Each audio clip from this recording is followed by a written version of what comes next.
Obrigado, Suzinho. Obrigado a você. Olha, pode deixar que eu vou resolver aquele problema pro senhor, tá bom? Obrigado, hein? Até mais, tchau. Tudo de bom. É incrível como a matemática está em todos os lugares. A gente usa fórmulas, equações, gráficos para resolver vários problemas em nossa vida. E dá até para ajudar um amigo.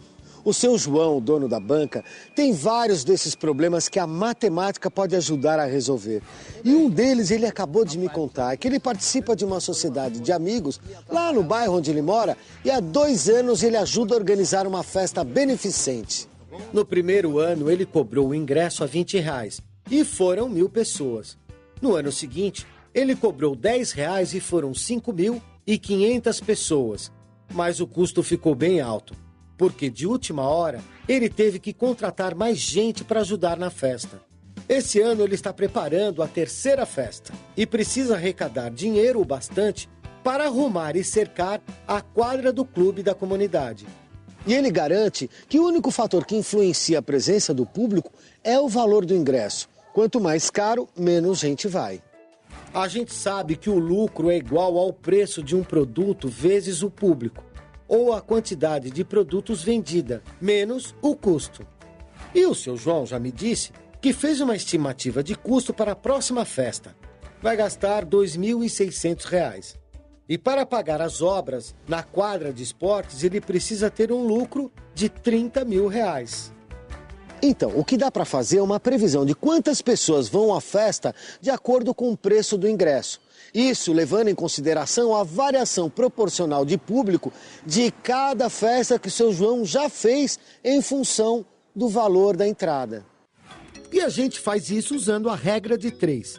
Y é a quantidade de pessoas e X é o valor do ingresso.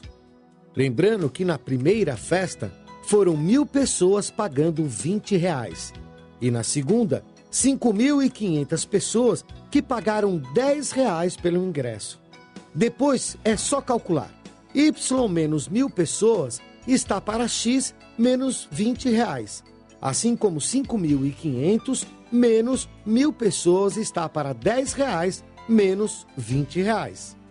Fazendo os cálculos, a gente chega a uma fórmula que pode ser usada para determinar a quantidade provável de pessoas para qualquer valor de ingresso.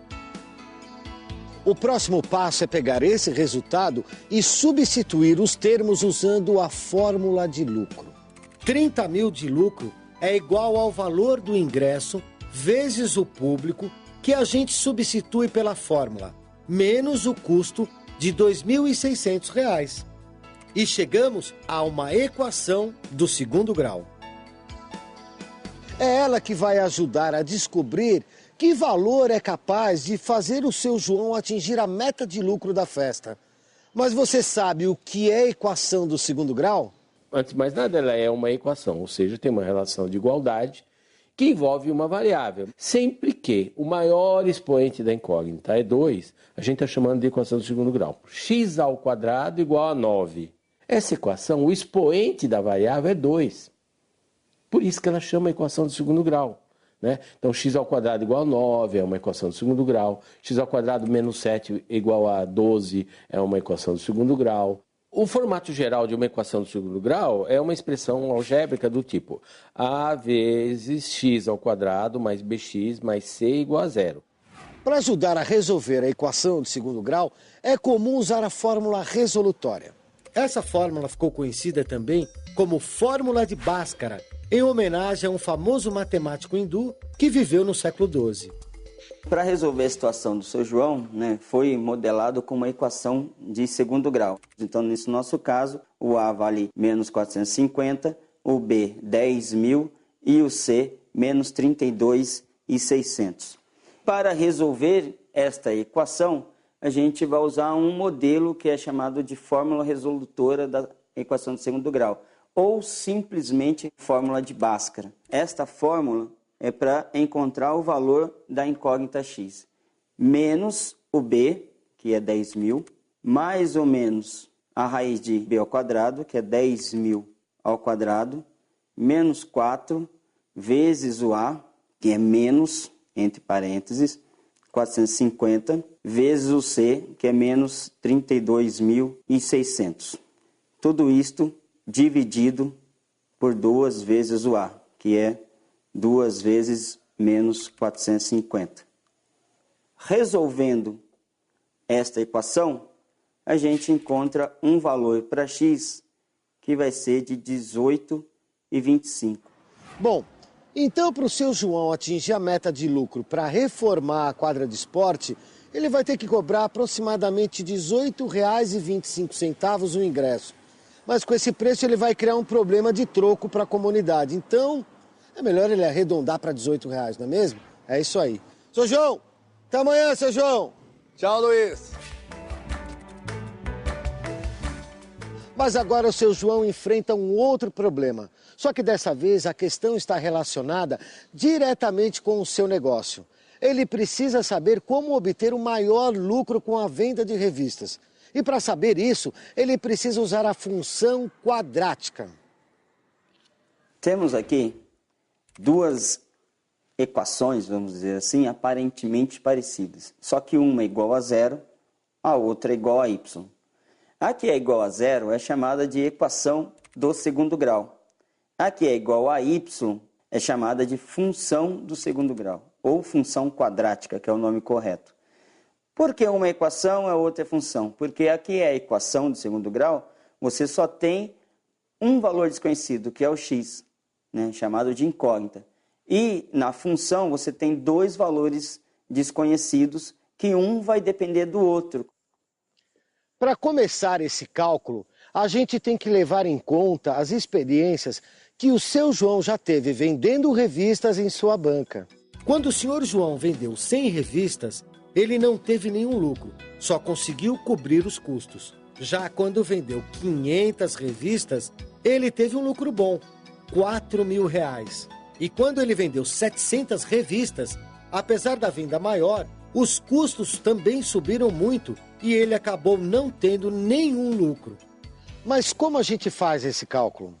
Pela função de segundo grau, dá para a gente resolver a situação do seu João. Vamos chamar de x o número de revistas e vamos chamar de y o lucro obtido. Modelando pela função de segundo grau, né, que é o modelo geral, e substituindo os valores já conhecidos, que é o número de revistas e o lucro, nós conseguimos montar um sistema. Vendendo 100 revistas, ele vai ter lucro 0. Em compensação, se ele vender 500 revistas, ele vai ter R$4.000 de lucro. E se ele vender 700 revistas, ele vai ter 0 lucro, porque aumentou muito as despesas dele. Fazendo a resolução do sistema, o valor de A é menos 1/20. O valor de B, 40, e o valor de C, menos 3.500. Daí, substituindo no modelo geral, nós temos que a função de segundo grau que representa a situação do seu João é esta.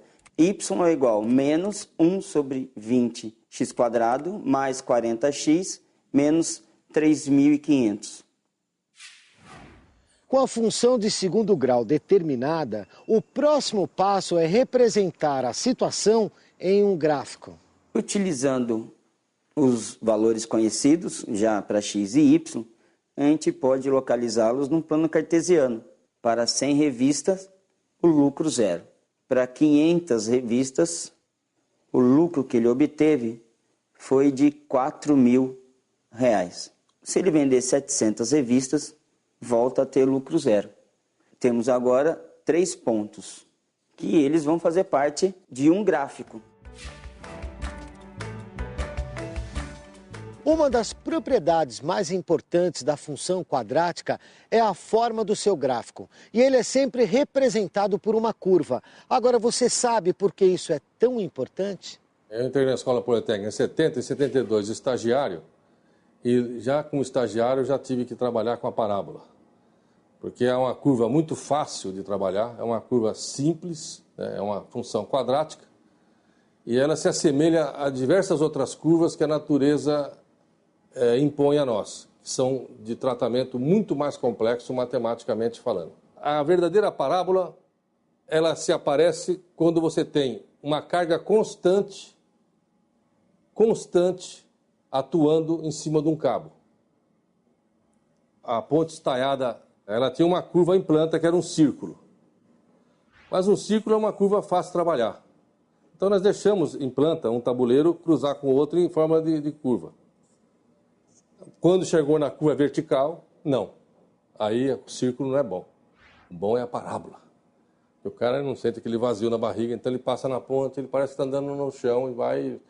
A gravidade está sempre atuando nele igualmente. É uma curva que se assemelha a isso. Os estudos foram feitos e chegaram a essa conclusão. Então essa é a vantagem da parábola. É uma coisa simples e que você aplica qualquer coisa que você quiser. No caso da função do segundo grau, o gráfico é sempre uma parábola.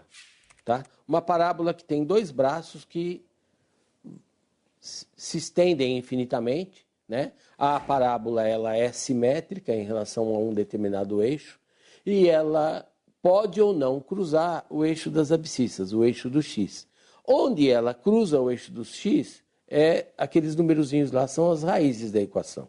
Se essa parábola não cruza o eixo x, a equação do segundo grau, que tem a mesma expressão, não tem raízes. Se ela tangencia, se ela toca num único ponto, tá? Isso quer dizer que essa equação do segundo grau tem apenas uma raiz. E se ela cruza e intercepta o eixo x em dois pontos, então ela tem duas raízes. Agora, a outra curiosidade é sobre a concavidade. Se a concavidade é para cima, isso quer dizer que o númerozinho que multiplica o x ao quadrado, ele é positivo. Se ele for negativo, a concavidade é para baixo. Em outras palavras, observando a parábola, a representação gráfica da função do segundo grau, nós podemos fazer afirmações sobre os coeficientes e as raízes. Sabendo de tudo isso, agora a gente pode determinar qual é o maior lucro que o seu João tem vendendo revistas. E a resposta está no vértice. O vértice, ele é o ponto de simetria da parábola. Então, o x do vértice é o ponto que está exatamente entre as duas raízes, né? Entre as duas soluções, exatamente ao meio. É o 100 e o 700. O x do vértice pode ser a média aritmética entre esses dois valores, ou seja, a soma dos dois valores dividido por 2. Neste caso, dá 800 dividido por 2, que vai ser 400 revistas. Então, se ele vender 400 revistas, ele vai ter um lucro máximo.